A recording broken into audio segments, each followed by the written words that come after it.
How? That was how. So welcome to back to business here. Well, actually, we started last week, right? Here online. So for the online crowd, this is.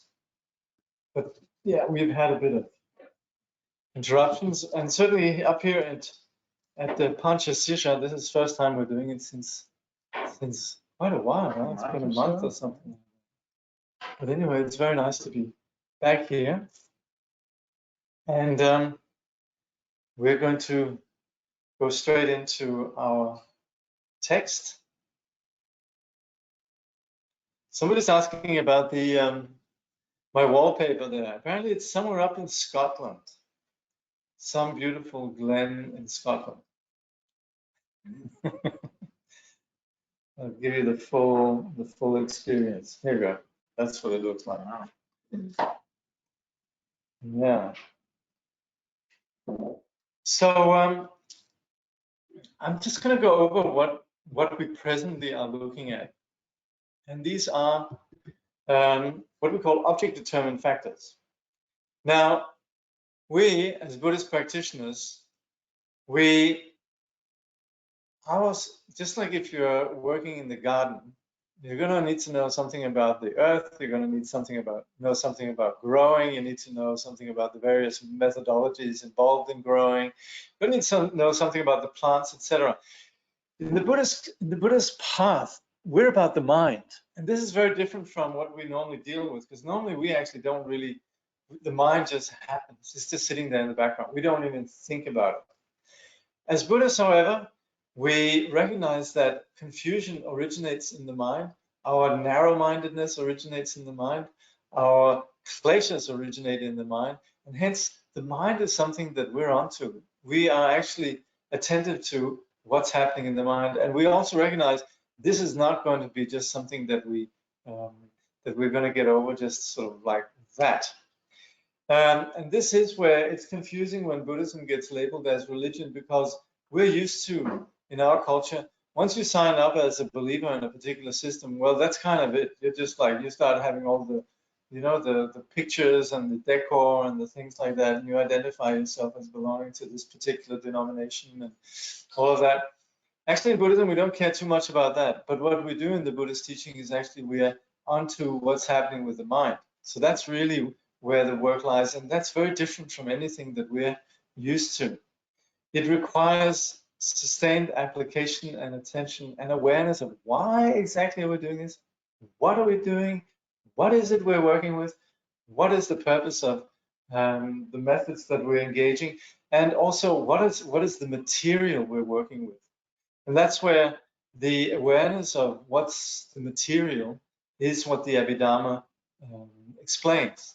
So all of these various things that we have looked at in the Abhidharma, we have done an exhaustive, I'll leave it at just being exhaustive, investigation into the dhatus. And I think most people are aware of the 5 skandhas, and we had quite a substantial little presentation of the 5 skandhas in Chogyam Trungpa's Glimpses of Abhidharma text that we covered last year. And then presently then, on the basis of having looked at Steven Goodman's presentation of the dhatus and how we interact with the object, the organ that's experiencing, and then the consciousness that is generated on that account, that's the subject of the dhatu analysis, as Steven called it. And now we're more specifically going into that thing called the mind, chitta, which is within the dhatu analysis. This is what we essentially refer to as the 6th sense. It's that if you like, faculty that knows things. So we, on the basis of that, then we generate various kinds of mental factors.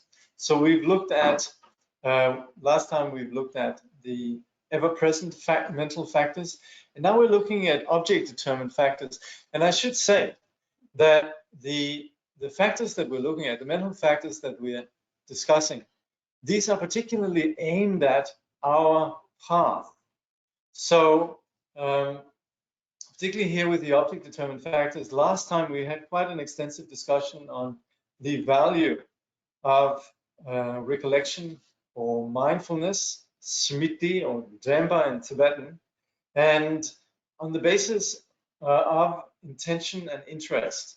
So we have these object-determined factors that essentially speak about the way that we engage objects. So hence the object-determined factors, but we are talking about things that apply in terms of our practice.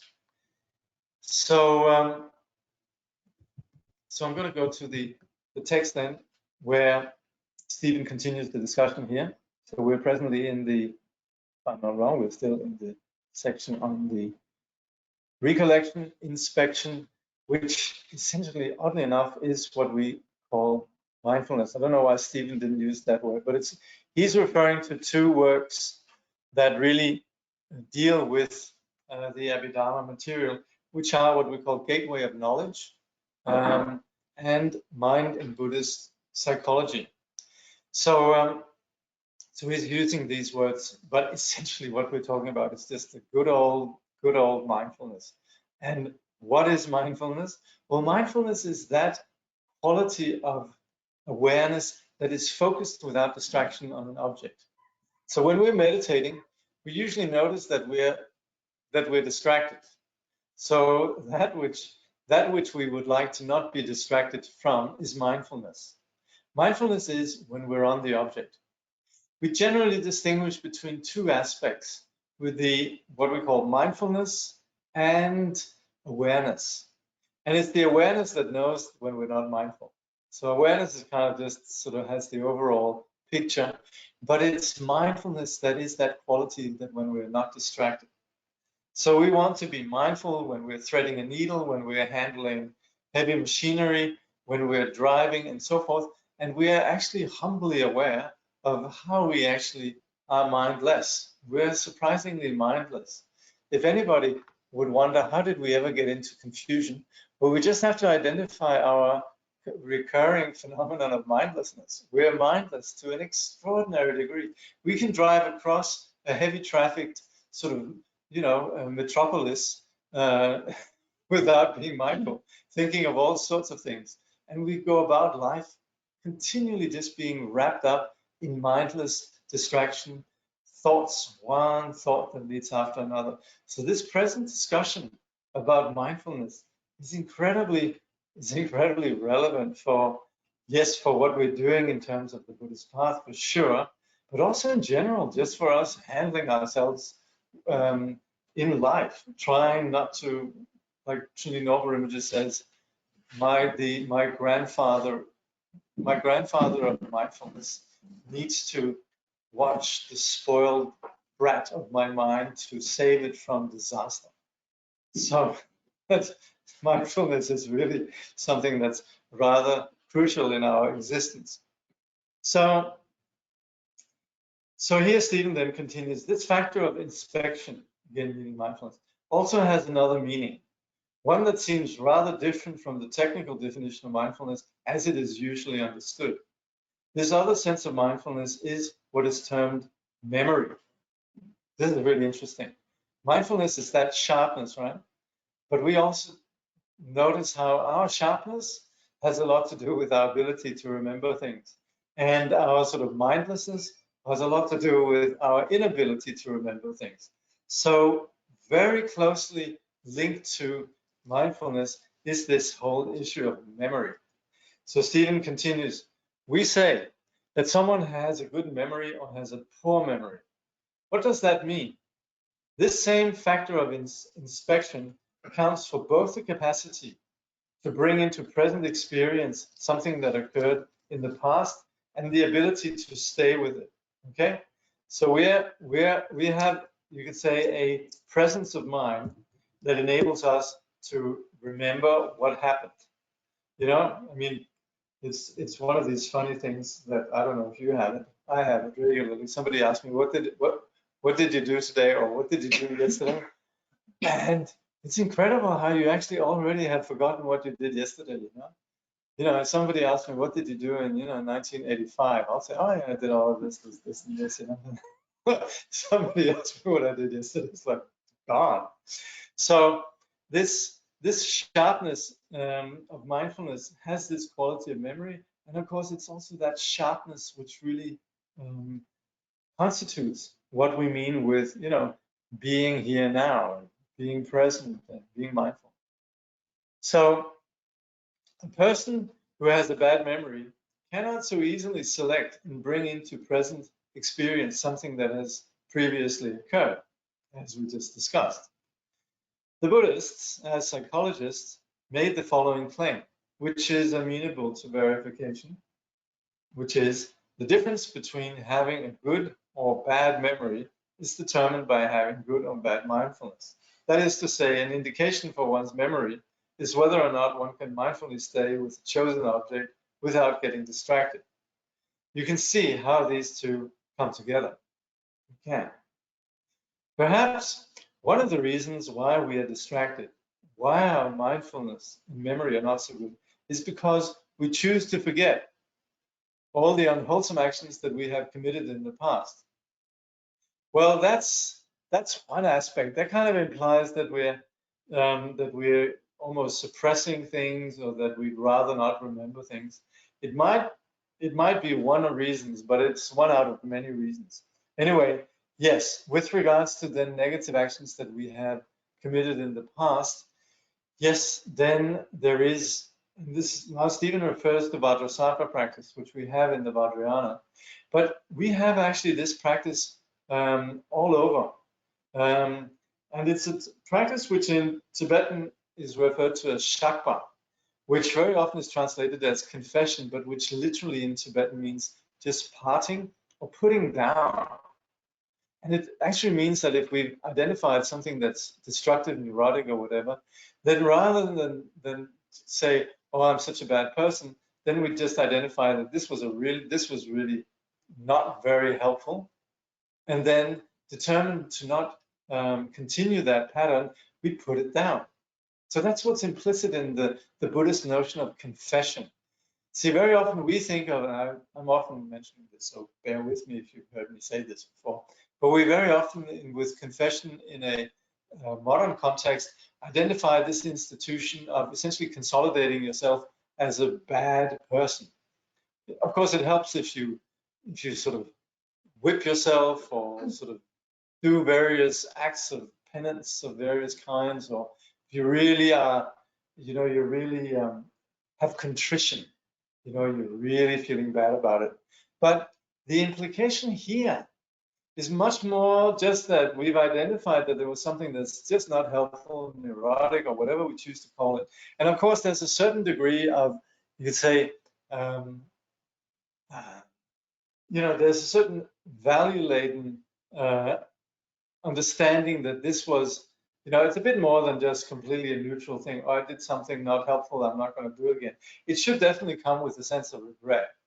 It should definitely come with a clear recognition, like, whoops, that's just not very good. But to the extent of defining oneself as negative or evil person, not. But there's definitely a sense of, this is something that I want to part ways with. So all along the line in the various Buddhist traditions, you have ways of dealing with this. In the monastic traditions, twice a month, there's a practice called, well, in Tibetan it's called sojong, which essentially means amendment practice. And it's really where the Sangha, particularly the younger Sangha, they expose to the older Sangha all the sort of shortcomings they've done.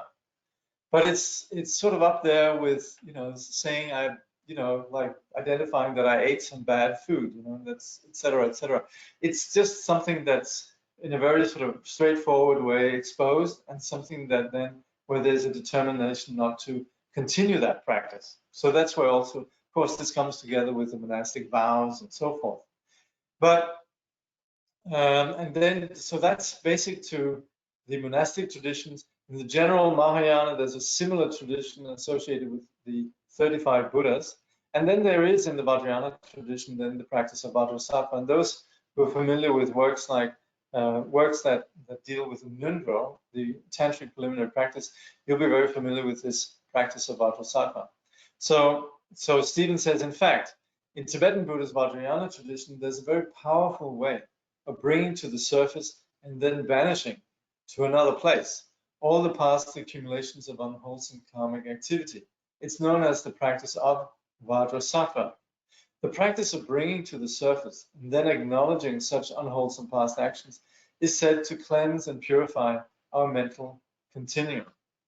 Let's just see what footnote here brings us.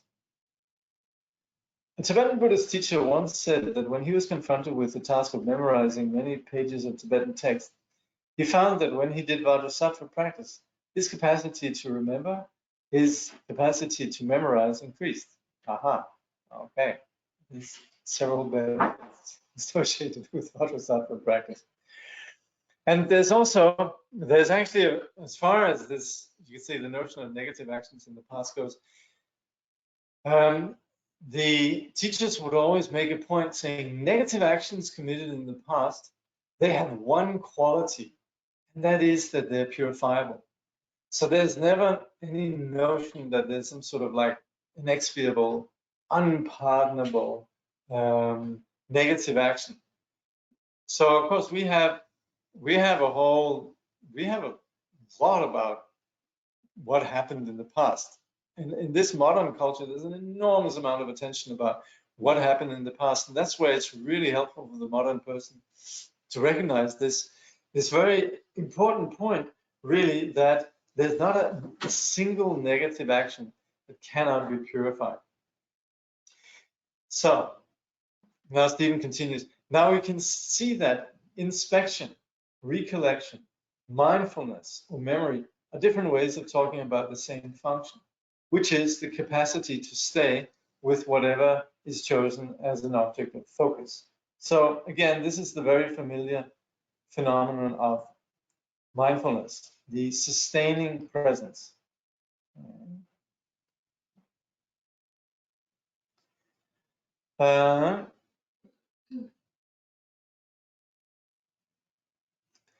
Yeah, so yes, this is a valid point. During Vajrasattva practice, bringing to the surface and acknowledging the unwholesome karmic activity is sometimes not feasible due to not remembering or even being aware of such. How are these actions purified?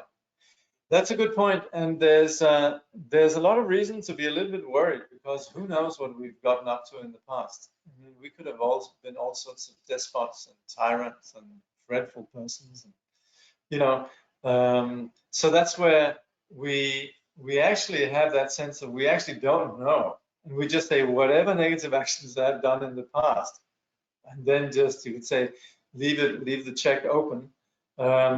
We acknowledge that. So of course, unless we really have incredible recall from previous lives, then it's practically impossible. So we really would just say, we would just sort of say, whatever I have done, I acknowledge that, and we actually say whatever negative actions I have done in the past, universally in terms of countless lifetimes, right?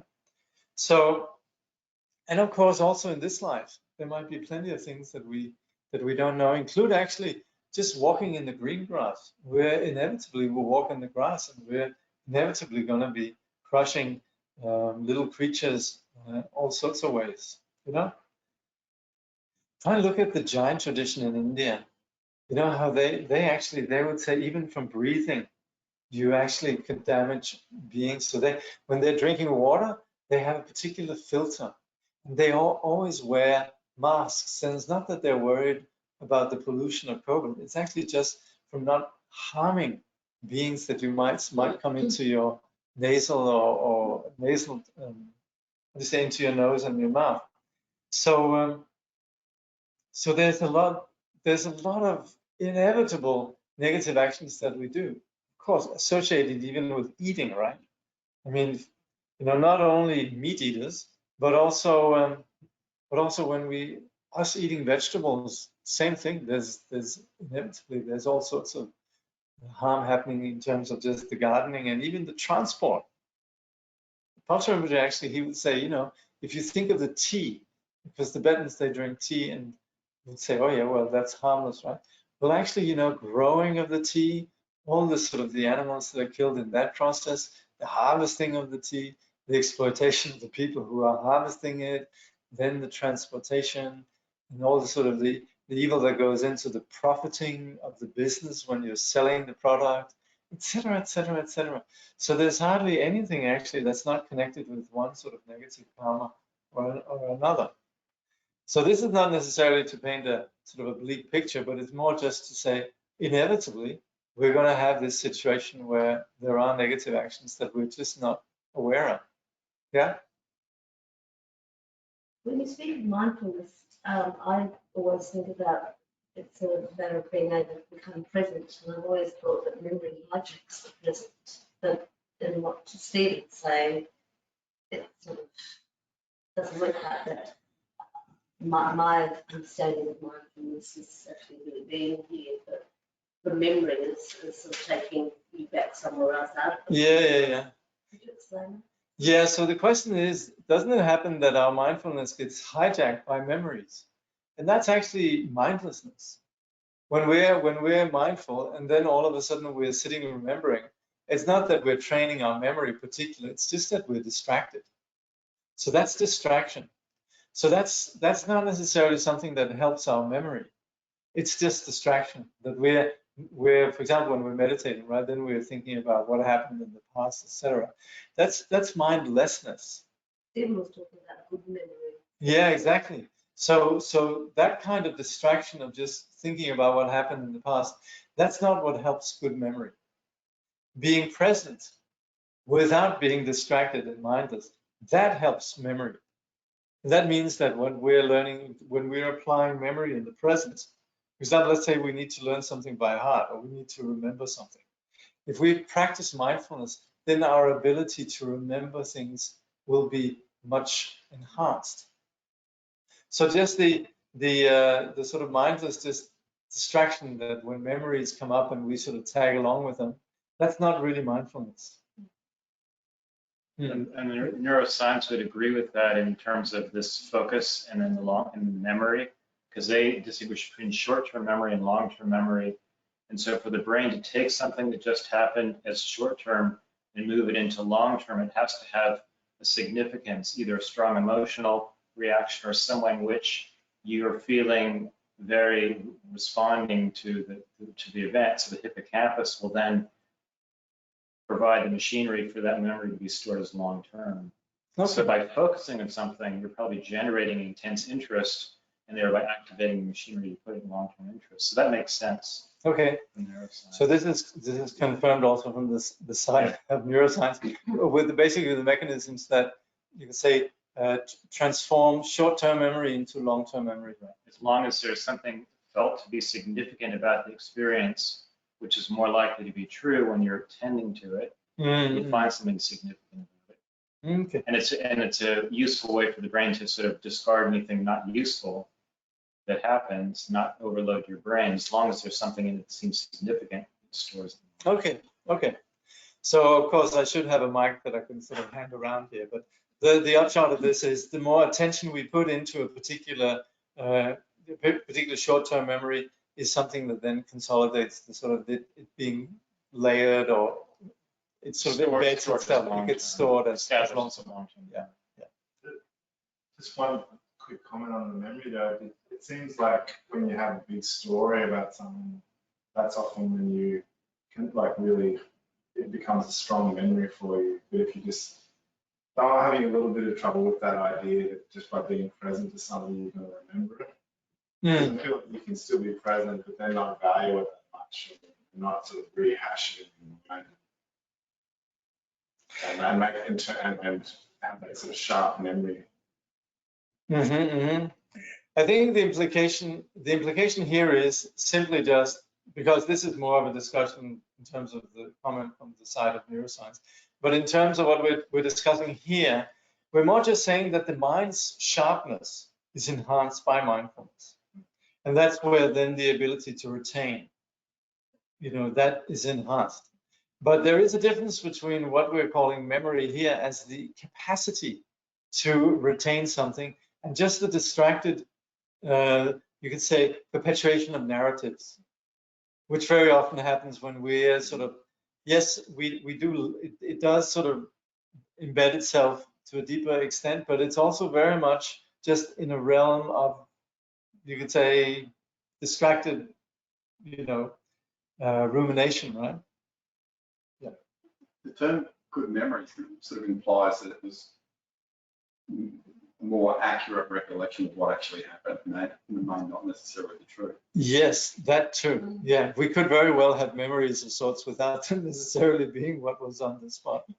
Remember the detail. Yeah. This is very interesting because very often, yeah, you have some big discrepancies in what people remember, right? And some people are just, you could say, gifted with, or you could say they've trained in one way or another. Somehow they have the enhanced capacity to remember more precisely. Right? There are people who remember remarkably, Yeah. So anyway, yeah. So here it's simply just defined as a quality that's associated with this this quality of mindfulness. So then the question is, so how do we, the more aging practitioners, look at the subtle or unsubtle memory loss, the vis-a-vis aging process?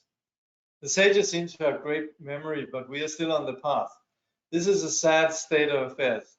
Well, we're putting down, okay, now let's look at this, the upbeat side of this. We're putting down the conditions. And that's never ever going to be a bad thing. Of course, yes, the more we age, the more something like this is a greater challenge. And that's also why in the Buddhist tradition, this is actually a very important point. In the Buddhist tradition, we don't really say that the spiritual path is something that you do once you retire. You very often say, well, you go through stages of life, and then when you come to the end of life, then it's the time to sort of turn the mind to the spiritual. In the Buddhist tradition, we don't say that at all. We say time is short. Start early. It's not going to be that great if we start at a later stage. But then again, many of us, without necessarily sort of putting ourselves down, we have actually done quite a bit, and for quite some decades. So we shouldn't worry too much. And of course, we're always we can't really compare ourselves to great sages because, yes, they, on the basis of their past lives and their particular lifestyle and the conditions that they've had, of course they're extraordinary individuals. So yes, we might not have memory like them right now, but we're still in a place where we can put down positive habits. So that is how we aging practitioners should look at that. Stay positive. Keep doing good. Okay. Yeah, remember to practice. If you can't remember anything, then just remember to practice. Actually, Thomas Rinpoche was saying something really great about this.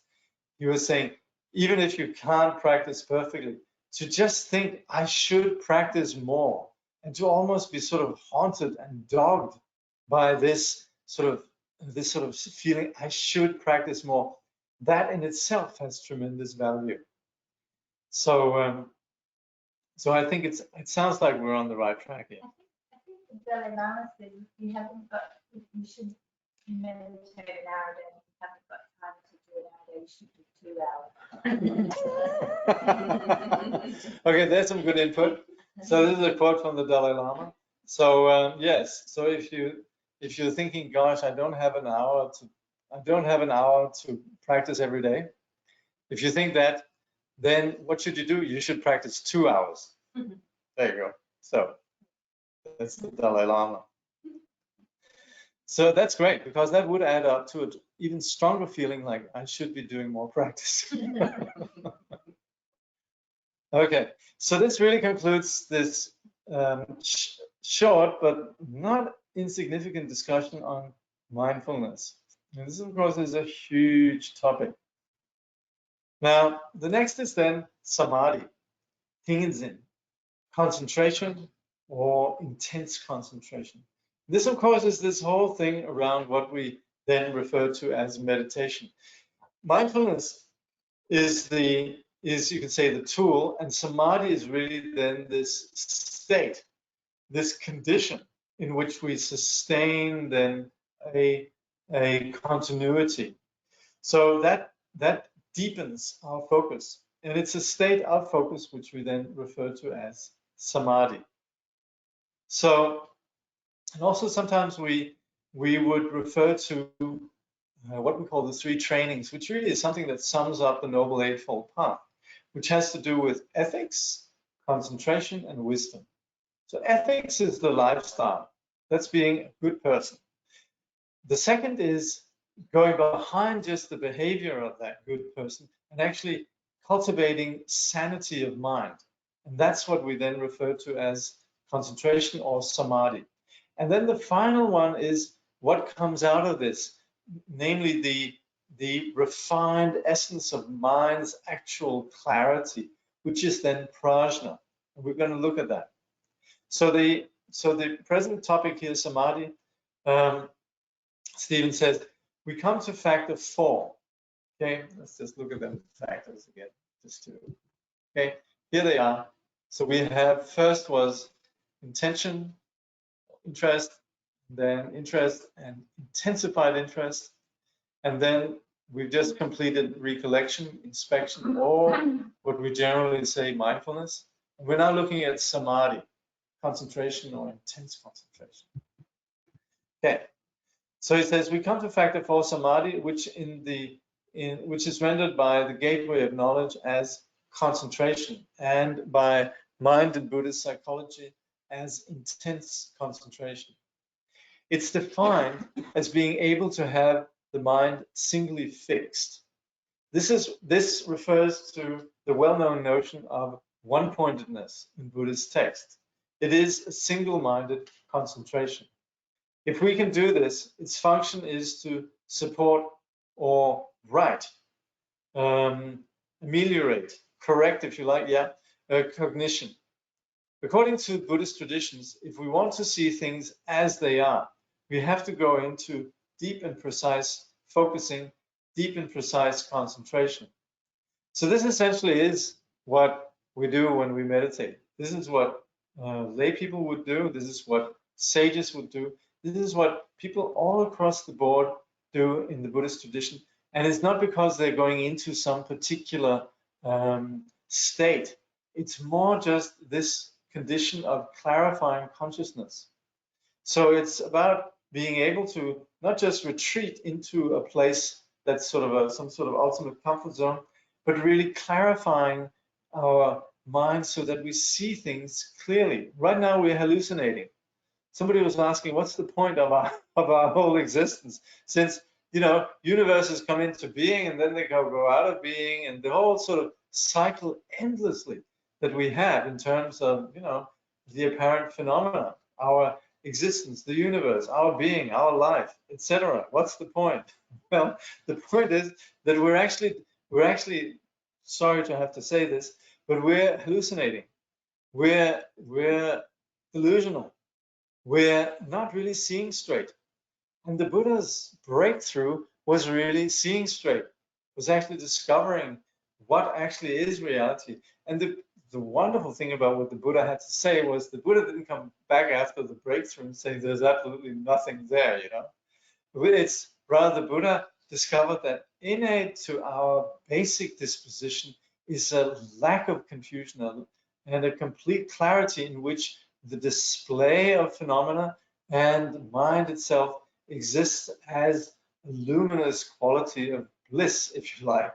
So there's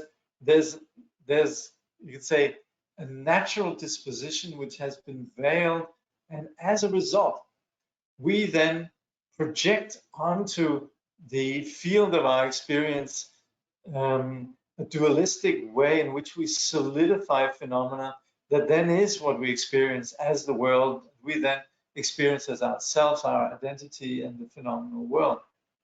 So this is not some Buddhist sort of decree or Buddhist philosophy that comes down from the ages of yore, and this is what Buddhists believe. Actually, most Buddhists, they don't even want to know about this.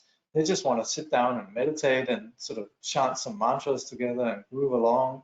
The actual science of Buddhism, however, is actually an analysis into our experiences. And there's nothing of this that is just stated sort of blankly.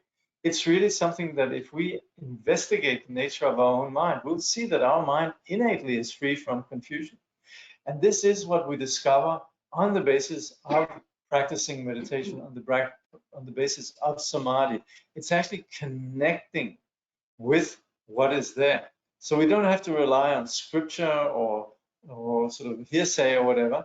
This is what is definitely empirically verifiable. And that's why we refer to this as seeing things as they are, enabling the mind that is not caught up in projection and confusion to actually settle into a clear perception of the mind itself and also the field of experience of the mind. So that's what we mean with vipassana, and that's also what we're going to look at now in terms of prajna. But this does mean that we bring this mind that is the core of every single micro moment of our experience, that we bring this into a place where it's not confused. And that is basically what we do with samadhi.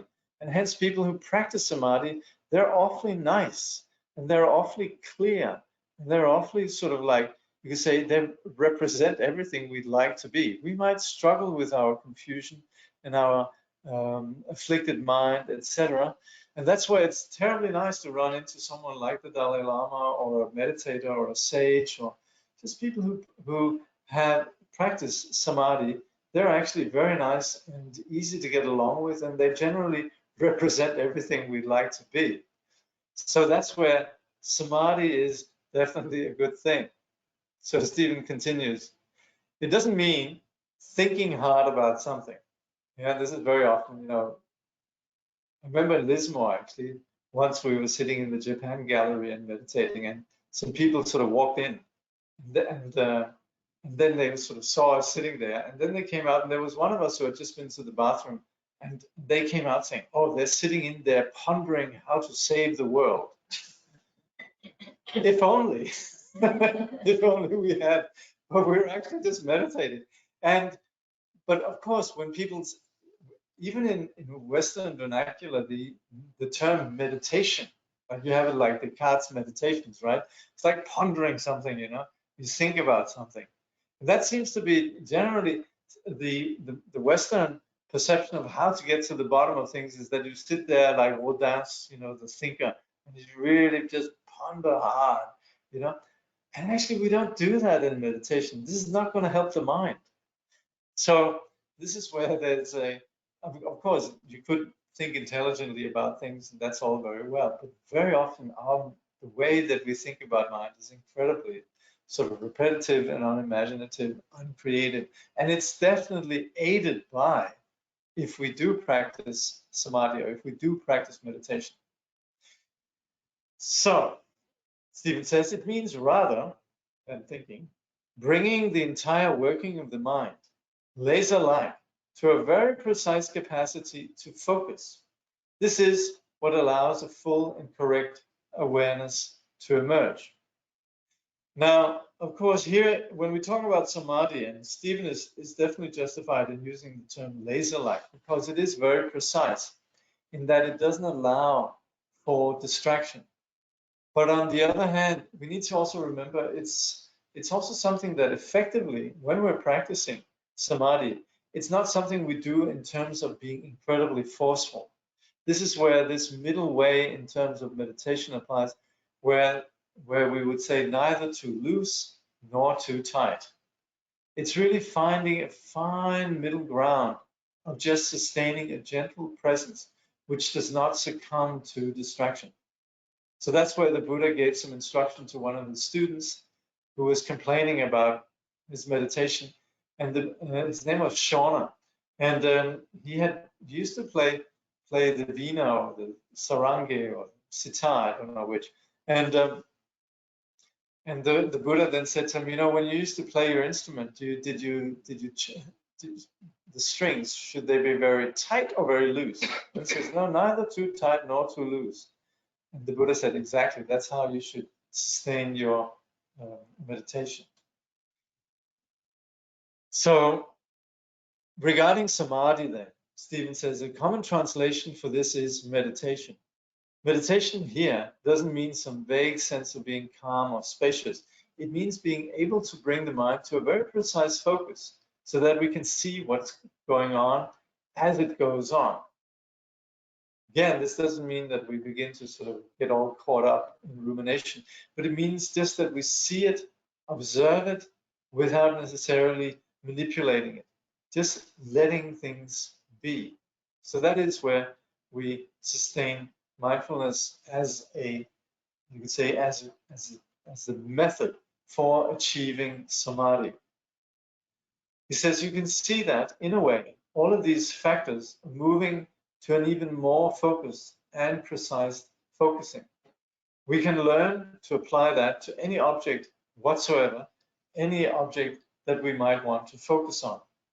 So, of course, we all know that if we're able to sustain focus without being distraction on whatever we might be doing, whether it's speaking with somebody or writing or engaging in some project, it's much more helpful if we're able to focus. Okay. Can you clarify the conversation in class for us in the virtual world? Mindfulness is focus on awareness or awareness of awareness, or is it something else? I should say we haven't discussed anything here among the live studio audience that hasn't been shared with you in the virtual world. Trying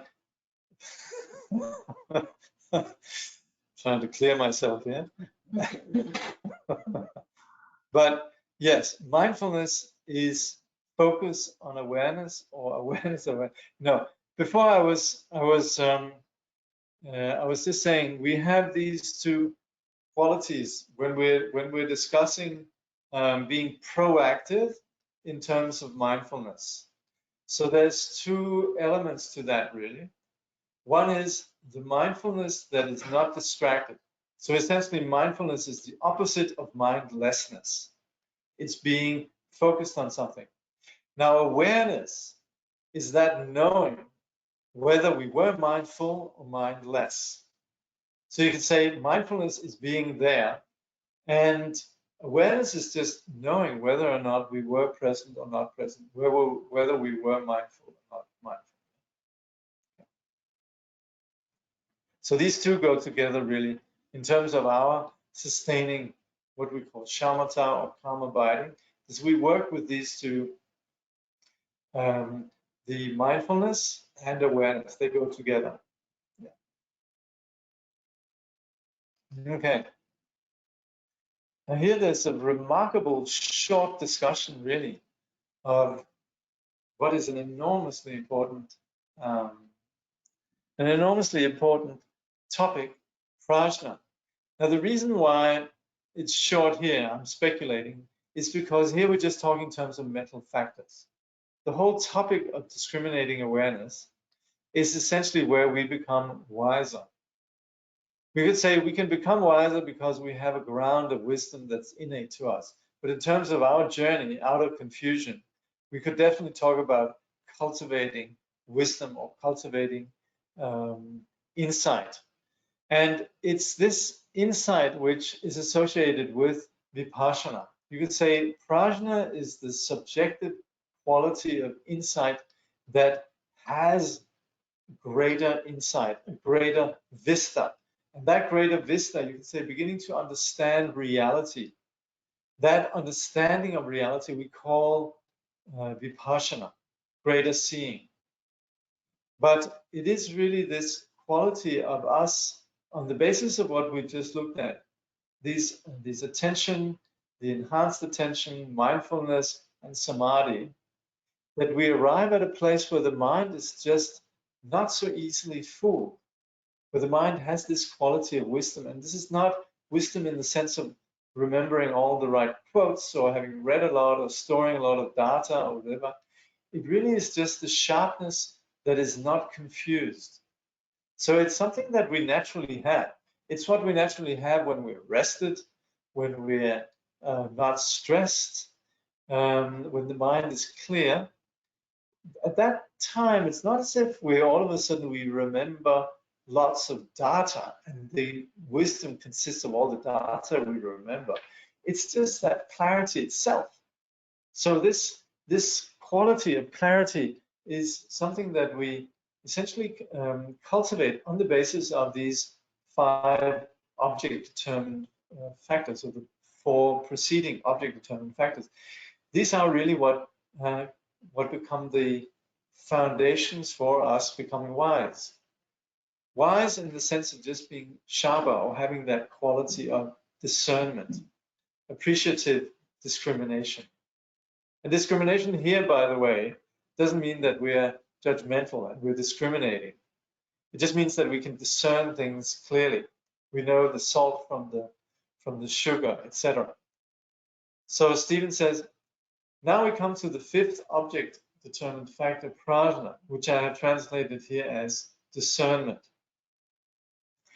but is also translated in Gateway of Knowledge as discrimination, and in Mind and Buddhist psychology as appreciative discrimination. So appreciative discrimination is actually very important because that is that quality that, you know, when we sometimes people will say something to us, right? Like, listen up, yo. And then we can say to them, thank you, I appreciate that. And doesn't this mean that we're happy that they told us, but we actually understand what they're saying to us. So to appreciate the difference, that's what we mean here in terms of just being able to discern phenomena. So Steven continues, it's the ability to precisely note and firmly establish what is going on with these various factors. This factor has, as its definition, the capacity to know factors.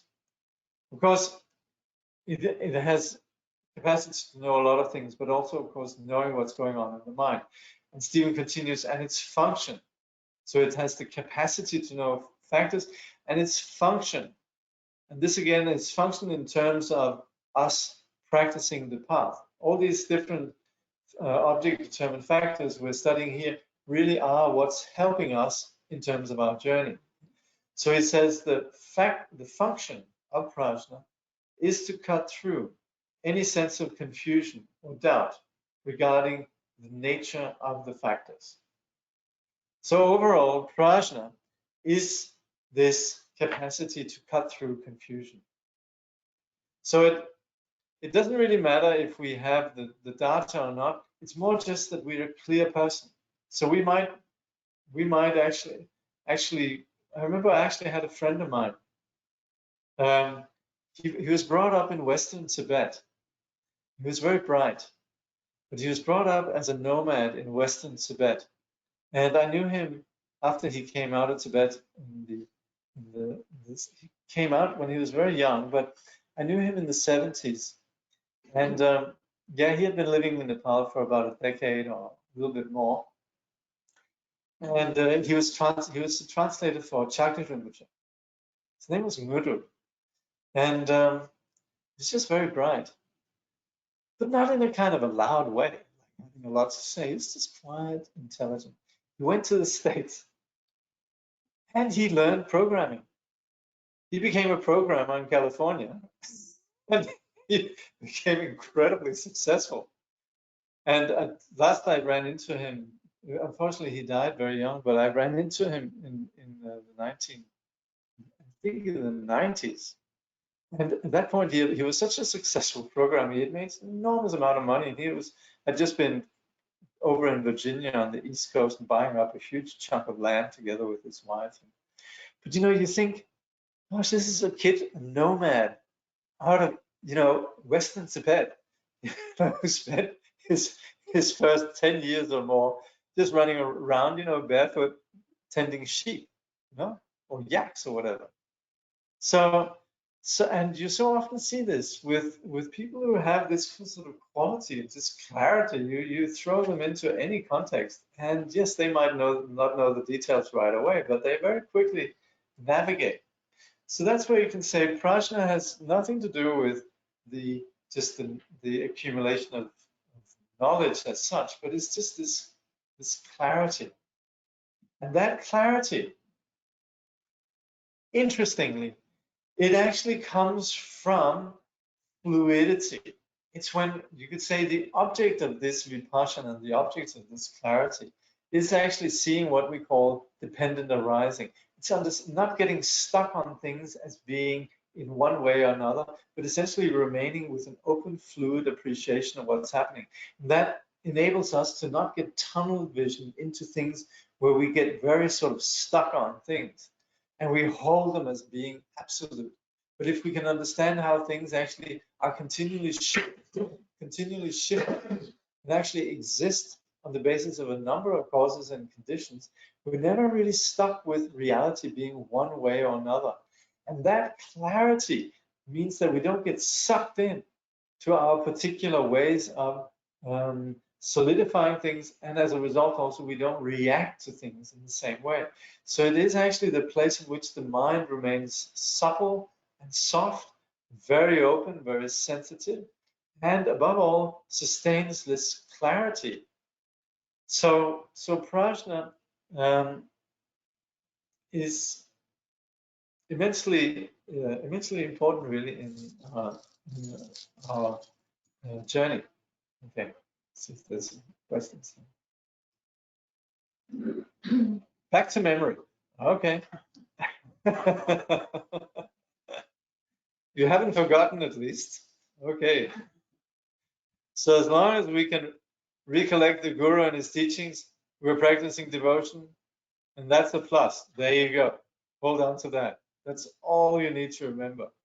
Tibetans have this wonderful term, which is chikshe kundra, which means knowing one liberates all. So the thing about remembering, recollecting the Guru is that the Guru is not just an external person, but in recollecting the Guru, it touches something within ourselves, which is this lively intelligence. So recollecting the Guru, I promise you, your memory will improve. And in fact, if we can remember the teachings, the more we remember the Guru, the more we'll be able to remember the teachings as well. And of course, practicing devotion is this place of openness that recognizes, that is sensitive to the qualities of the teacher. And as a result of that, then also really holding the recollection and the memory of the teacher as being exceedingly important. So yes, that's definitely a plus. Okay. Hey, we're coming to a new section now, wholesome mental factors, and we'll be. Oh yeah, here we go.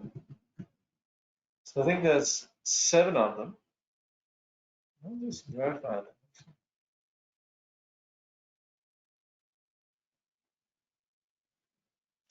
There's 9. Because I was basically snipping. And I thought I had gotten all of them, but I missed some. So it's good. I'll save myself the embarrassment, and we'll start that next time. Let's see, appliance is one of them. Yeah, look, these are all things that are really good. This is all stuff there's nothing not to like about this subject matter. It's good stuff. But hey, any questions? In regards to this, I'll put you on to a little landscaping spot.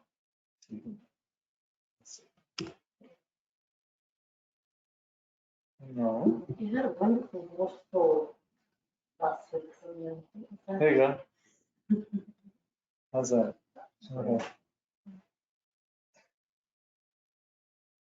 I forget the name of the place, Glen something, up in Scotland. Okay, any questions with regards to any of this? Huh? Cleanliness. Yeah.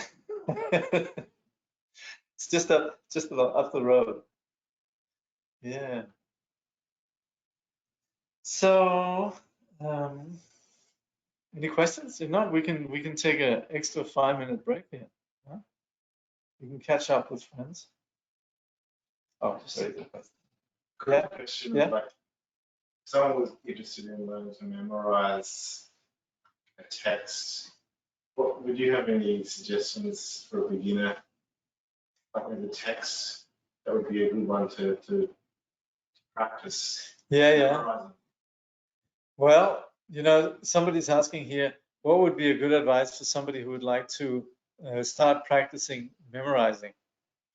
You know, I'd actually turn you on to memorizing a supplication to the Bodhisattva Manjushri, because the Bodhisattva Manjushri, he made a vow that anybody who thinks of him, that they might have good memory. so we generally refer to Manjushri as the embodiment of this quality of prajna. So there's a beautiful praise to Manjushri that very often, actually, when we do Buddhist studies, we would start off chanting that. So I'll hand you a text that you can use for memorizing, and you can say as part of the nature of that text, that in itself will facilitate your skills for memorization. Yeah. Yeah, if we want good memory, then there's also a mantra of Manjushri that we chant. Om Arapatsana Di. Om Arapatsana Di. And I don't know if you can see it here on the back here on the throne. This is actually, because Sanskrit Rinpoche is actually seen as a manifestation of the Bodhisattva Manjushri. This syllable in the Manjushri's mantra, Om Arapatsana Di, the Di syllable is seen as being the you could say the subtle essence of Manjushri. So we've actually engraved it in the back here on the throne. There's actually a very beautiful sort of carving of the Sanskrit of the syllable Di. And we would sometimes say, even just if you chant the mantra Om Arapatsana Di, and then having chanted that for some time, then you just chant the Di. And you would sometimes chant Di 108 times, like the formala, on one breath. So you go Om Arapatsana Di, Di, Di, Di, Di, Di, Di, Di, Di, and then you try to sustain that for a whole mala, which can be done. Yeah, but that is very helpful for memory also. On Sunday, Rinpoche said nature of mind is rice and Guru Rinpoche is the hay. Can you explain? Yeah, I was actually also a bit confused on that. Now, I think here it means that Guru Rinpoche is the husk. So if you have a rice grain, it's surrounded by a husk, or you could even say also the stalk, that which is secondary to the rice. And so sometimes we think of Guru Rinpoche as, you could say, just a facilitator of the nature of mind. So we think, oh, the real nature of mind is beyond form. But thinking of Guru Rinpoche or thinking of the Buddha or thinking of the deity, that's sort of just the gross manifestation of it. But the thing is actually the physical manifestation of the nature of mind really is not separate from the nature of mind itself. It's just a further display. We would say the compassionate display. So that's where we would say even the compassionate display is no different from the essence itself. And hence also Rinpoche said that normally we would have nature of mind here, and then we would have that which facilitated Guru Rinpoche here seen as relative truth and absolute truth. But he was saying we should actually just practice seeing Guru Rinpoche as being the rice, as being the essence, and not seeing it as being two different things. With all the factors, should we try to become aware of them in ourselves as they arise? Maybe more for the coming class. Oh yeah, the thing is, these factors here, they're actually, like I was saying, it's like when we are working in the garden. You know, it's helpful for us to know, well, this is particular kind of soil, this is sand, this is going to be really helpful for growing potatoes, this is going to be really helpful for growing, you know, tomatoes and peas and carrots and so on. So we need to understand really, as we're dealing with this mind, what really, what is it that works? You know, the manure, the watering, the sunlight, etc., etc., etc.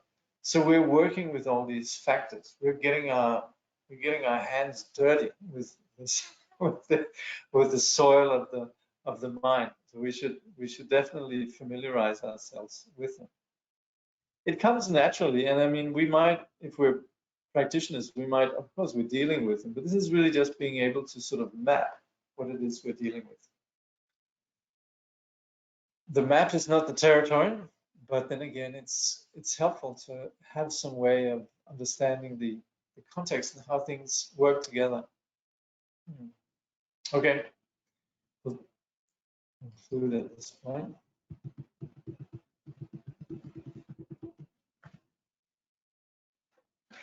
By this merit, they all attain omniscience, they defeat the enemy wrongdoer.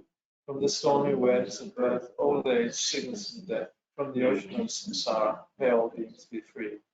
May bodhicitta, precious and sublime, arise where it has not yet come to be, and where it has arisen may it never fail, but grow and flourish evermore.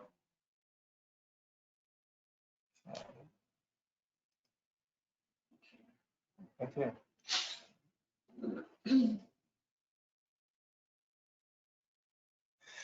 Thank you very much. Somebody coming in from the studies of psychology, where research shows that memory is not connected to age, but to exercise. Just to cheer us up. Thank you. Thank you very much. Grazie. Okay. 2-minute break.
We don't need that, do we?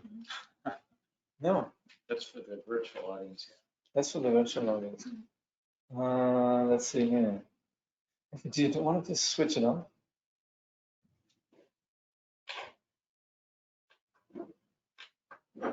Cool. So much not. So I'm just going to say a few things about actually what we were just talking about before, mindfulness and meditation and all of that. And one thing that really, as far as I'm concerned, really is the beauty of meditation is that it's really it's the place of truthfulness. But it's not truthfulness in terms of like we have to sort of divulge anything, but it's just the truthfulness in the sense of connecting with our reality. And this doesn't have to be articulated in terms of formulas or ideas or language and anything. It's just us being present. And we know from us being present that we're just clearer.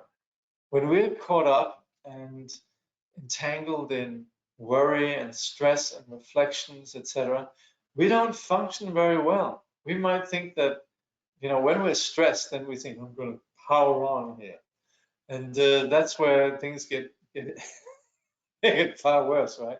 So that's the paradox of our ability to function is really when we are able to just settle into being properly present, and our efficacy is greatly enhanced in doing that. The paradox is, us who come from a culture in which efficacy very often is judged in terms of doing a lot of things, we might have a little bit of reluctance in terms of sitting and doing nothing. But then we needn't feel so bad, because with the practice of meditation, it's actually hard work. Meditation actually goes against the normal fidgety restlessness. And so meditation is definitely a very noble undertaking. And it's something that across Buddhist cultures is understood as being something that's not that easy. As much as it's very sort of popularized in our culture, also partly because we have a very limited understanding of what meditation is.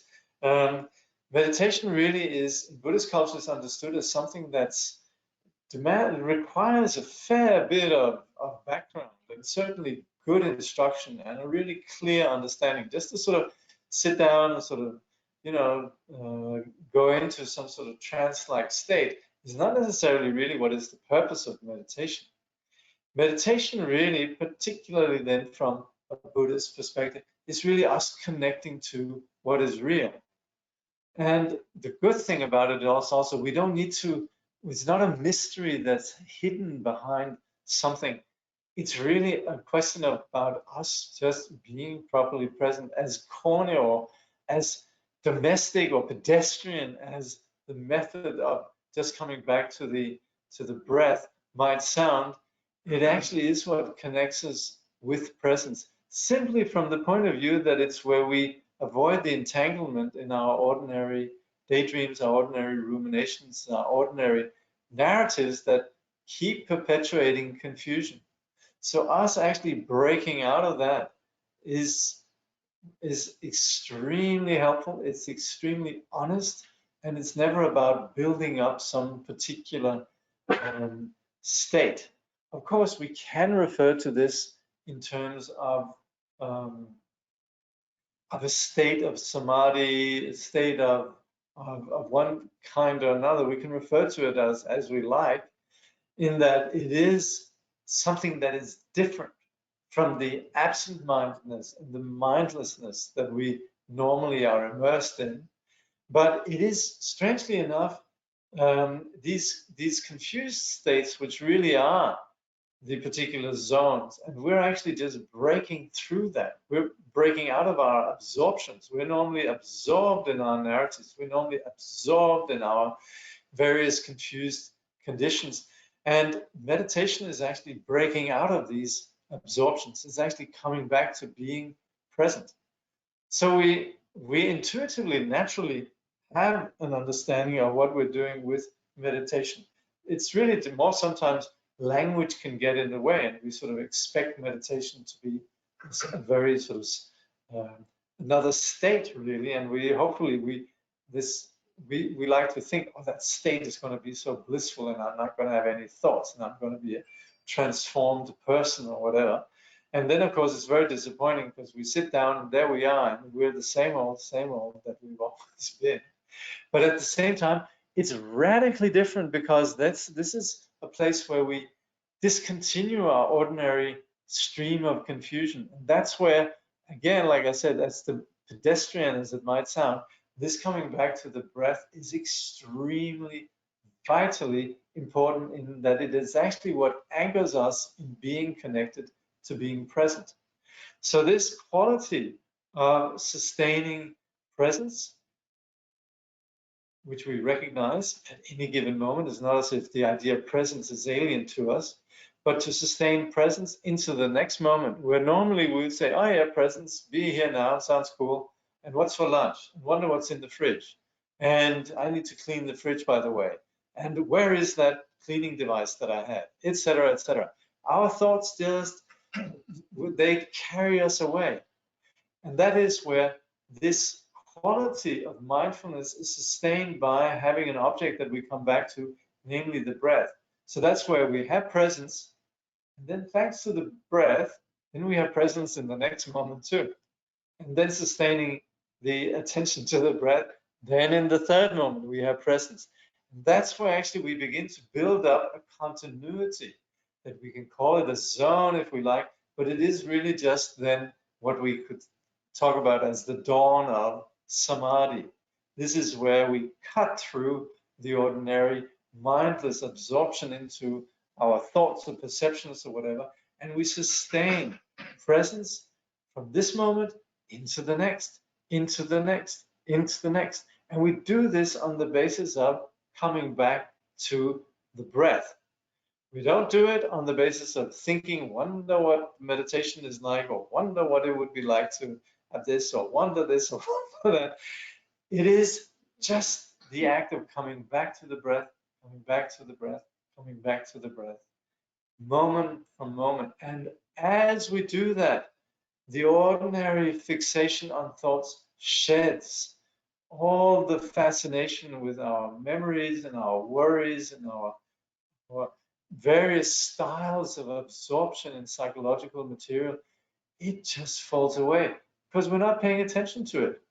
Now then, that's where we then might experience that the thoughts come back with a vengeance. We might then have dramatical thoughts that we're sort of, the mind is not being attended to, so it gets miffed. And that's where then sort of storylines come in. This is a really important issue. I need to have your attention, please, you know. And we sort of then increasing sort of thoughts might come up, and that's where we have to mercilessly recognize that this is really just clamoring for our attention, and just come back to the breath and sustain that. And this is what we refer to as shamatha. And this is something that enables the mind to gain clarity. That is what we really would want to do with meditation, particularly because this is essentially what takes us out of our ordinary entanglement, our ordinary absorption in thoughts, and as a result, in the afflictions that drive our suffering and drive the sense of me and other, and the solidification of me and other. And so with our sustaining mindfulness, in which these sort of, you could say, the Velcro of our neurotic mind doesn't get anywhere to attach itself to, this is where we begin to break out of the ordinary entanglement, and we begin to have a wider vista. We begin to be less absorbed in ourselves and the drama around me, and there becomes more attention to a wider world. There becomes more attention to the other. There becomes a recognition that the ordinary ways that we fixate and entangle ourselves is not that helpful. That's where then, this is why then we practice meditation, essentially to free ourselves from this ordinary entanglement.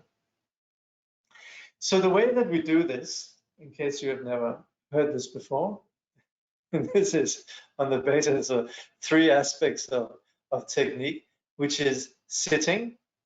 And again, sitting is not being just passive. It is really a practice of yoga. We don't have to sit on the floor, but it's really just that we are engaging the body, just like we engage in any practice of yoga, where we're actually having a wholehearted relationship to our physicality, and we're actually properly situating ourselves in our body. So there's posture that goes with it. And so sitting on the floor or sitting on a chair, either way is fine. Then particularly there's attention to the spine being straight. Particularly there's attention to carrying ourselves with the lower back.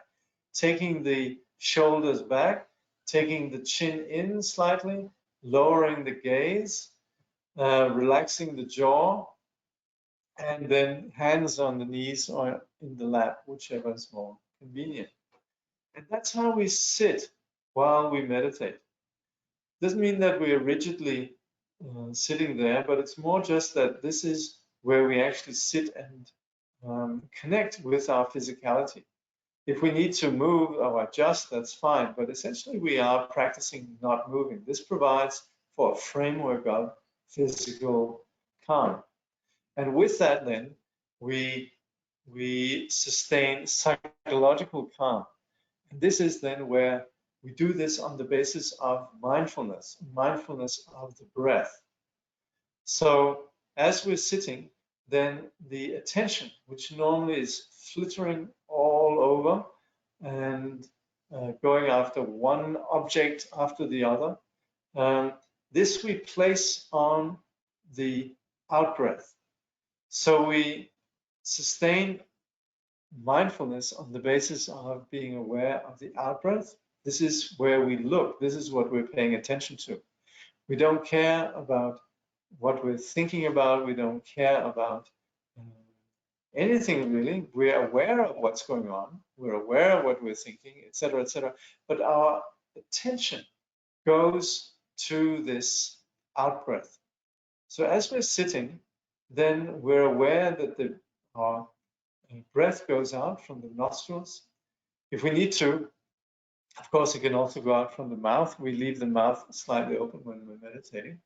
But essentially, this is where the focus goes. If we should check after we've meditated, we should check, was I looking at the breath? This is what we do in post-meditation. So essentially, if we're attentive to the breath, and we know that we've been attentive to the breath, then yes, then we have been meditating. If we've been sitting daydreaming or sort of ruminating and so on, then this is actually where meditation is not particularly helpful. And we, of course, we've been educated to think deep thoughts and be analytical and so on. So there's very often a strong habit of us actually very much following after our thoughts. Meditation is not particularly helpful if we're just sitting sort of ruminating and sort of, thinking about things. It's not really that helpful. There's some value in the posture, but at the same time, if we're distracted, it's not really what's intended with meditation. So that's where we need to be quite honest. Are we meditating or are we not meditating? And if we are sustaining awareness on the breath, thoughts come up, back to the breath, thoughts come up, back to the breath, and we are actually from one moment to the other sustaining mindfulness, then yes, that is meditation, and that is the place where then thoughts don't manage to have the grip on us the way they ordinarily do. So we provide this attention to the out-breath. It exits from our nostrils or our mouth, and then we relax. Trungpa Rinpoche has a very good image for this. He says it's a bit like when we're kids and when we go on the slide. The fun part is the slide, and then we sort of run around and up again to the top of the slide, and then we go out, and then the fun part comes. So we should have the same attitude with the out-breath. We're attentive to the out-breath, that's the slide, and then we just leave it. There's sort of, we come around, we go up again, we breathe in, and then as we breathe out, that's the slide. So you also said that good thing about don't sort of perch, like when you're sitting there, like yeah, sit back. And quite often I find myself in that sort of like really just sort of move. It's like back. yeah. That's true. That's a really good point, actually. That has more to do with the posture, but that's true. We very often are perching. We're very often sort of restless, and we're sort of what comes next, and we're very sort of often have that nervous quality in our posture.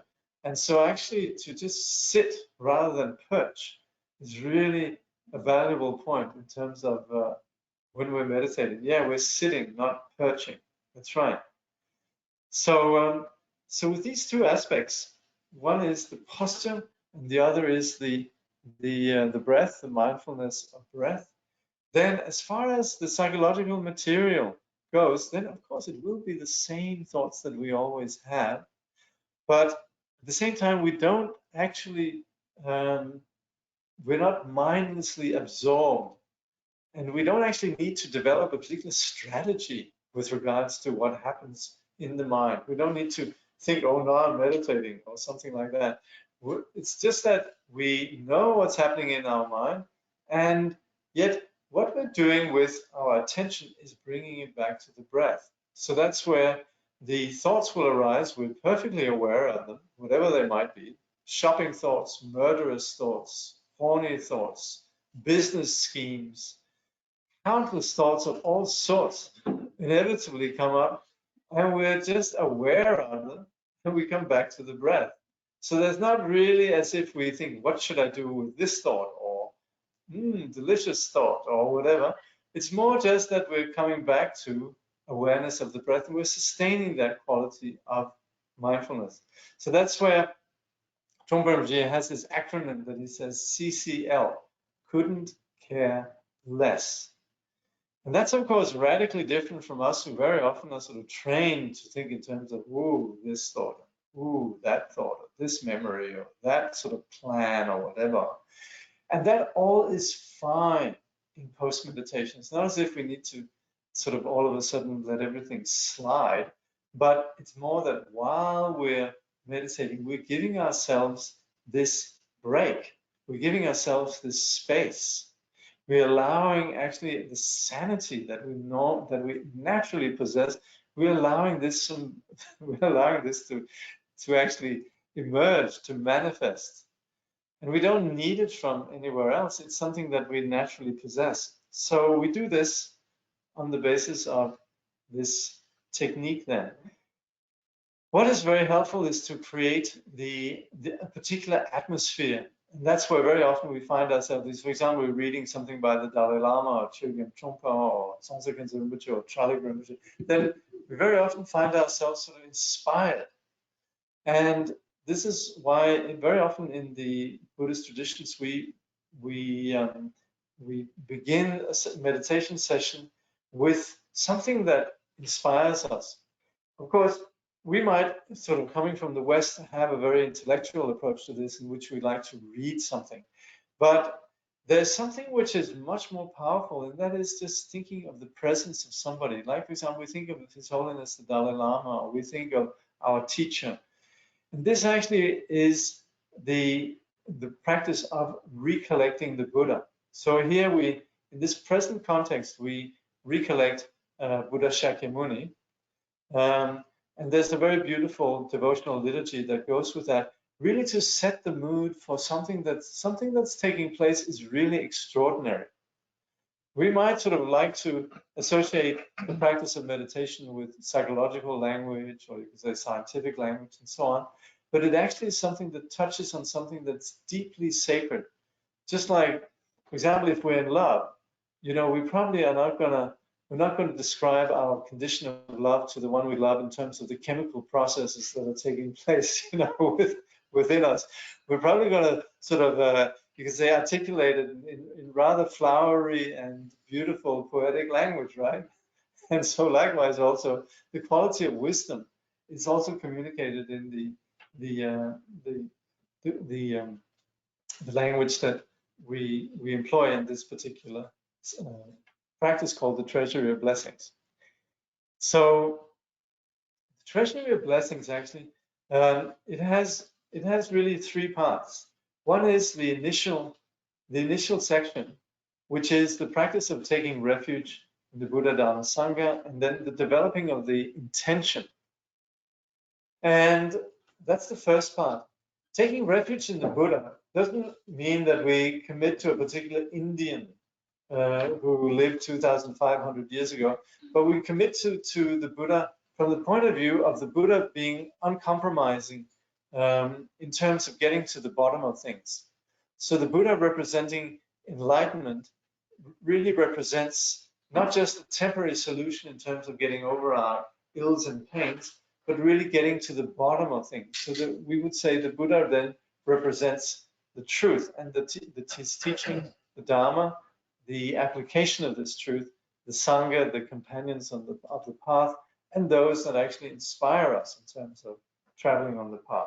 Sangha also includes that sort of motley crew of our fellow confused travelers, but also that actually provides an incredible perspective, because it means that we're not seeing them uniquely in terms of their present confused condition, but also in terms of their potential. So that's where we actually extract ourselves from this sort of theistic idolatry of the Buddha as being removed, and actually understanding that all of us are on the path, particularly those then who are practicing the path. So that's taking refuge. And then the next is actually in the text. There's sort of, I'm just going to bring it up here. Then when we develop the intention, we do so on the basis of committing ourselves to the practice of the path. And the practice of the path is understood in terms of the practice of the paramitas. And that's where we have this line where it says, through the merit of practicing generosity and so on. Actually, when we say practicing generosity and so on, it's a Tibetan way of saying generosity, etc., actually meaning all 6 paramitas. So generosity and so on means the 6 paramitas. So actually it says through the merit of practicing generosity, discipline, patience, energy, meditation, and prajna, then it says, may I attain Buddhahood for the benefit of all beings. So that's the preliminaries, together with then also an expression of what we call the 4 immeasurables, which is again further consolidating or strengthening our resolve, where we wish that all beings be free, or rather that they have happiness, they be free from suffering, that they have joy, and we wish this equally for all beings. Then we have what's called the 7 branches, which is essentially all the aspects on, then we visualize the Buddha.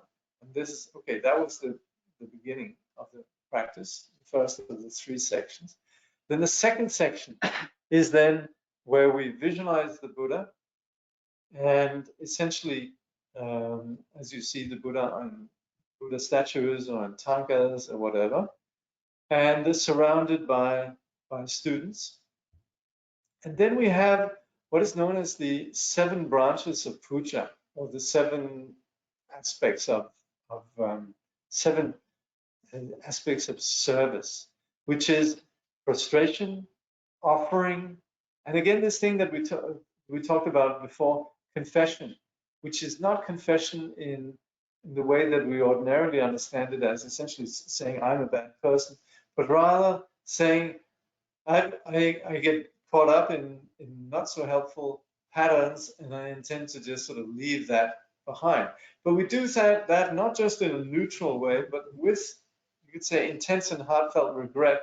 That is something that means that we're determined to not perpetuate it. But it certainly doesn't mean that we're consolidating ourselves as being essentially evil persons. And then there's rejoicing, there's this being happy that others practice, there's asking the teachers to turn the wheel, and we're requesting them not to pass into nirvana, and we're dedicating that. All of these, they actually then add up to seven aspects of what we call 7 aspects of service, or 7 aspects of puja. And then we have the supplication to the Buddha, essentially the Buddha as a teacher, not as a savior. Again, this is important.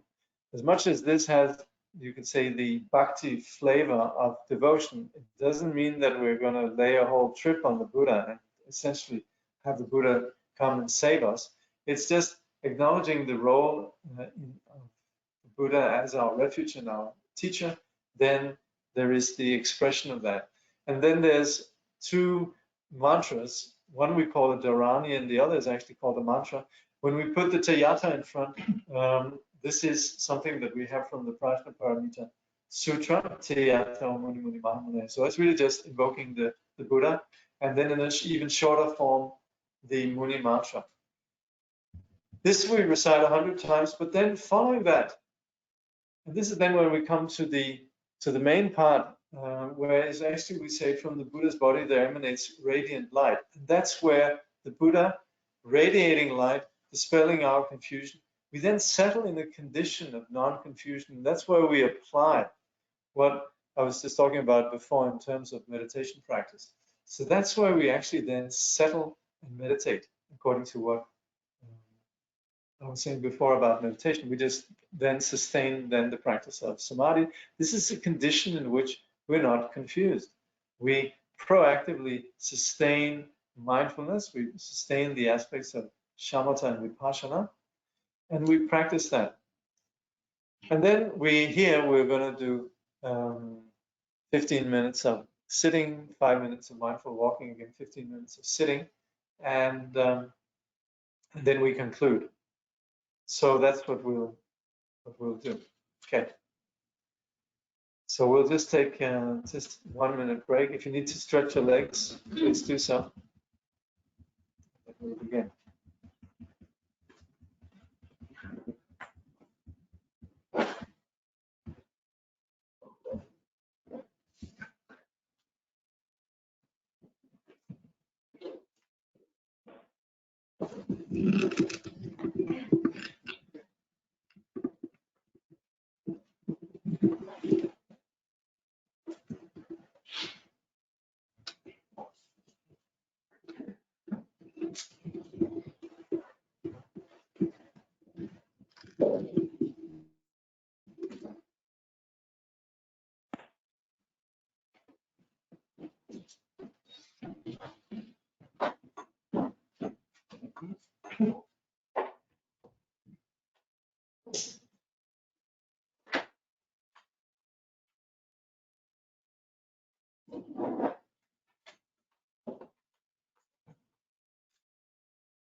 In the Buddha, the Dharma, and the Supreme Assembly, I take refuge until I attain enlightenment.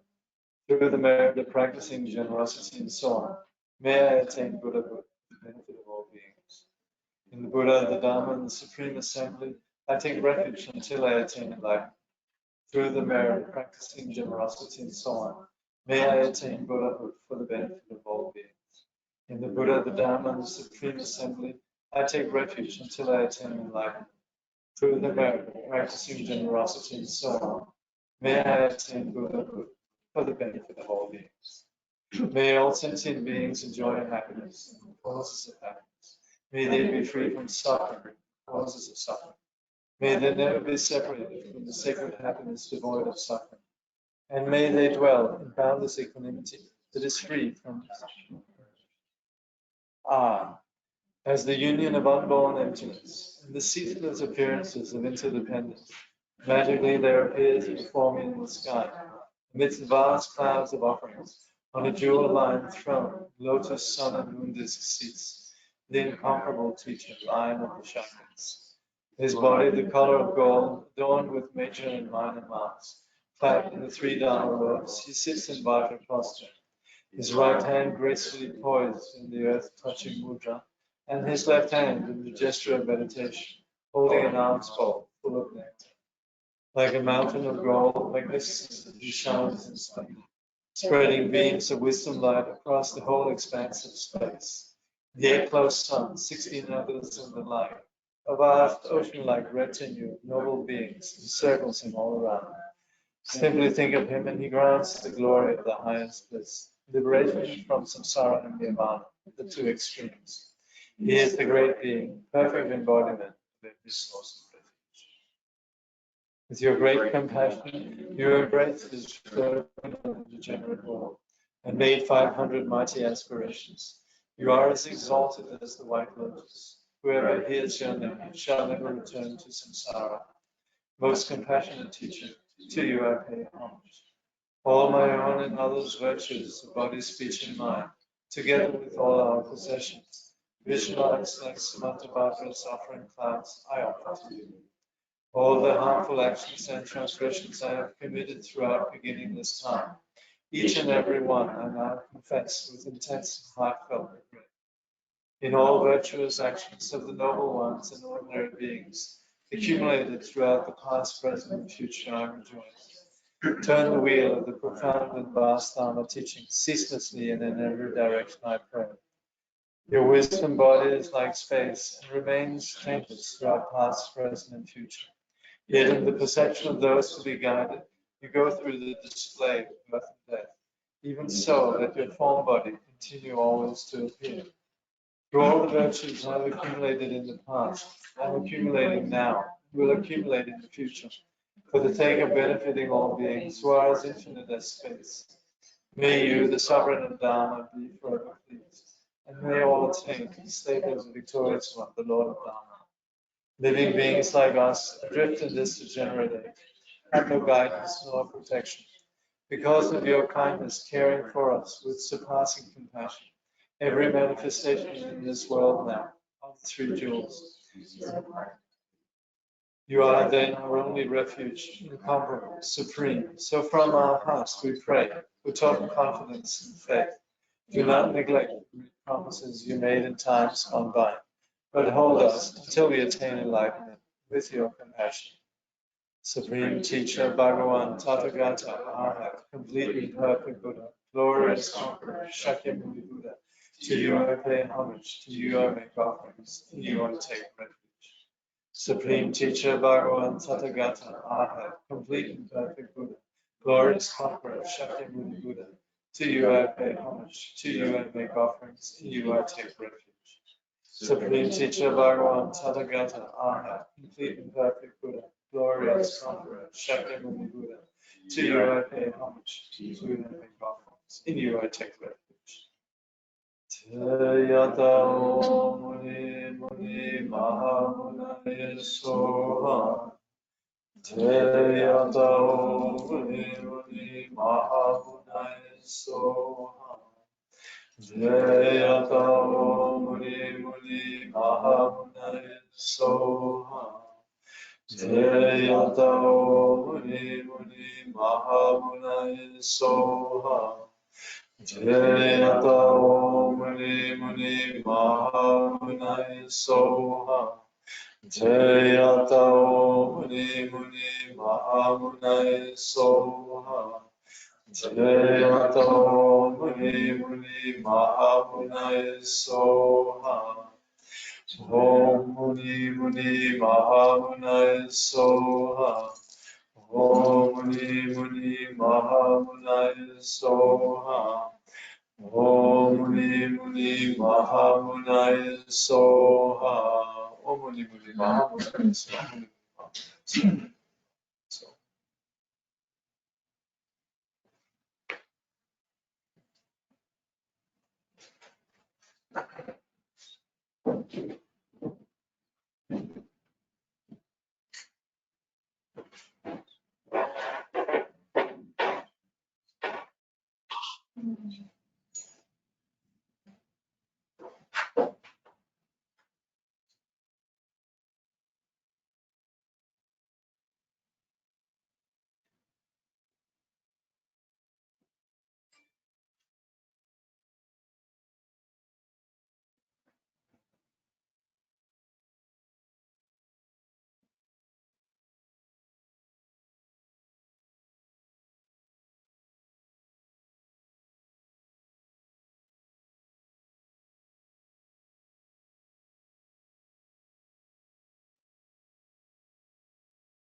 Om Mani Mani Ma.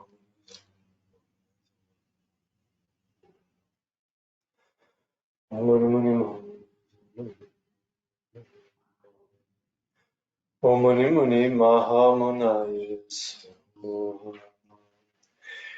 From the Buddha's body there emanates a great radiance, a multicolored rays of wisdom light, dispelling all our own and others' obscurations, and causing all the genuine qualities of the Mahayana path to arise within us, so that we attain the level of perfection from which we will never return again to samsara.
Thank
Mm.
The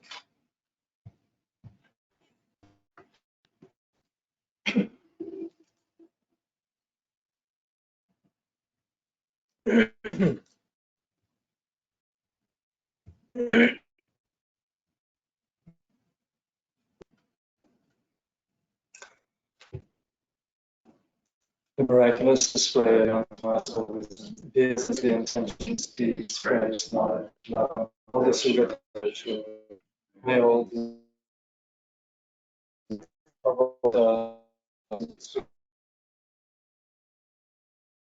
and then after the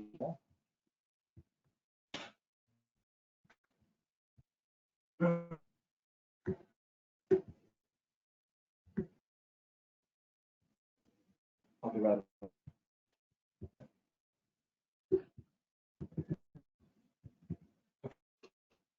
Prostrate to all the presence, slowly sound the eye to the shields, happy divine ages, prostrate to self.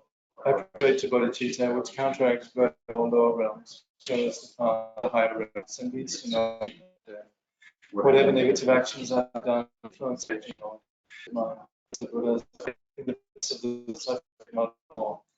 Created through the three kinds of activity. May my seed conditions grow, meditating activities, grow, may awakening the whatever offerings to whatever to the Buddha to rejoice these offerings.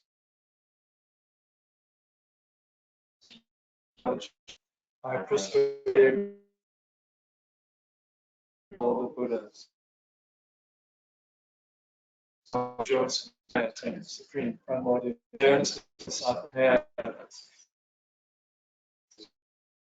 in all the directions, in 10 directions, awakening to the world, supreme light, awakened into genuine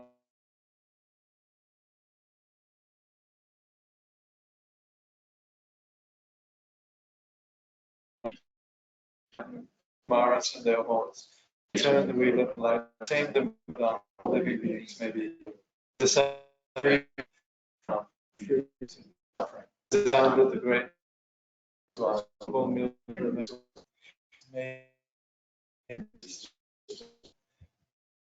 my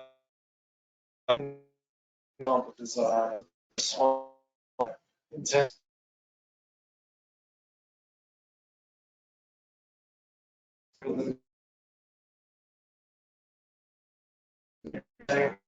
Society exists. I am fed all advance. Okay. Separate the supreme from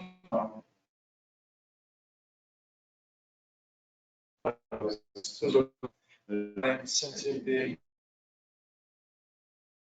who are for the lot of false sentient may all return from the ocean with hearts in existence. And those who are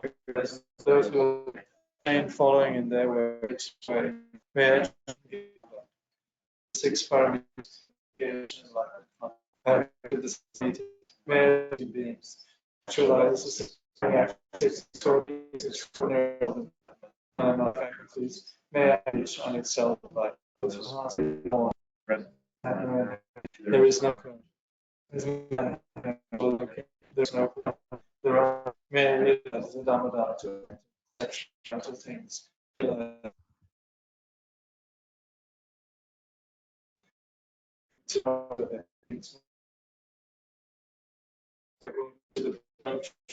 No life.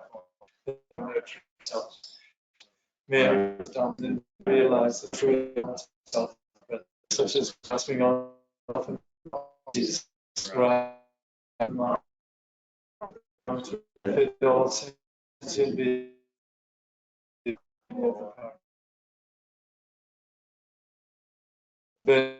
beings may give with generosity, free of avarice. Since things do not exist as entities, may my wealth appear spontaneously. Since all things in as the sky and pure, the full considers and an arrogant mind of ethics. free as the earth, water, wind, fire, put it on to no purpose. By attaining may I perfect to the power of previous persons, enthusiastic and free of labor, body, having been through a strong body and mind, with the samadhi heroes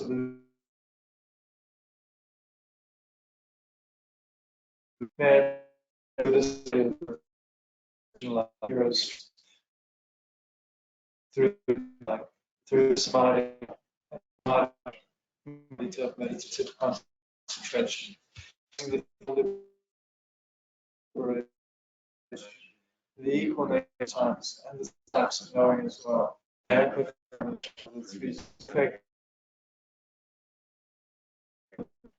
Through persevering in the Bodhisattva's practice, may I attain the praise of the luminous Kaya, majesty, Kaya, Buddhas, amazing with matter.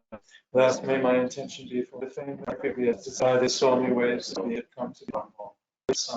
May the whole teach me to enjoy precious lives. Bless never Jagadukani Nignataha Akashasya Stiti Yavacha Jagataha Stiti Javan Mama Stiti Huya Jagadukani Nignataha Tavan Mama Stiti Huya Jagadukani Nignata Tavan Mama Stiti Bhuya Jagadukani Nignata. As long as space remains, as long as the world remains, may I too remain to alleviate the sufferings of the world.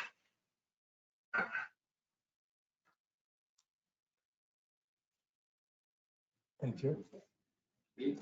Muchas gracias. Okay, a couple of announcements actually.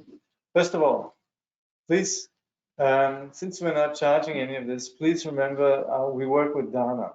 So please donate. We have a donation box here. And also, if you're online, you can donate via the emails that go out. And then I also wanted to draw your attention to something called Lotus Outreach. I was just talking to a friend of mine, and she was telling me about this project they're doing with it's called 1,000 Coffees or something. It's a initiative from Tanzania and Rinpoche. The principle is you give up a few coffees every once in a while, and that amounts to a fair amount of money actually. And so you go on this website, and I put up a sign downstairs, a little poster just in the hallway as you go down. I think it's called 1,000 Coffees or something like that. Anyway, just I'll tell you what it's about. It's about Lotus Outreach looks after young women, young girls in vulnerable positions throughout Asia. As you know, there's a lot of sex trafficking going on around various countries in Asia, and a lot of young women really get involved in terrible things. And Lotus Outreach has been working for, gosh, 10 or 15 years or something like that, maybe even longer. It's Tanzania and Rinpoche's initiative to really ensure that they can get education. And so they do things like make sure that there's school fees are paid for. And I think if you donate something like $35 a month, you can actually ensure that a young woman, she can actually have an entire year of going to school. And also they have this project called Lotus Pedals. And it's actually ensuring that the girls get bicycles. Because sometimes walking and so on, they actually get, things happen like abductions. And so having a bicycle that can get them from A to B, getting from their home to their school, actually makes a huge difference. So they've had this running for a couple of years. It's a big success. But you see, Lotus Outreach operates with an absolute minimal overhead. and it's got some really good ideas and some very good people working for it. So, so yeah, if you can offer a few coffees on yourself, then maybe you can offer a few coffees in this direction. And so yeah, so I just wanted to draw your attention to that.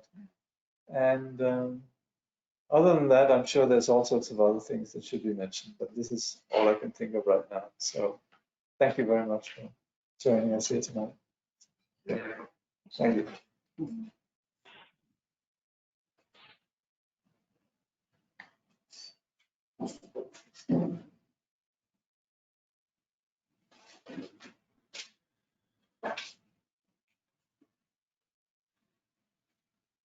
Oh yeah. And then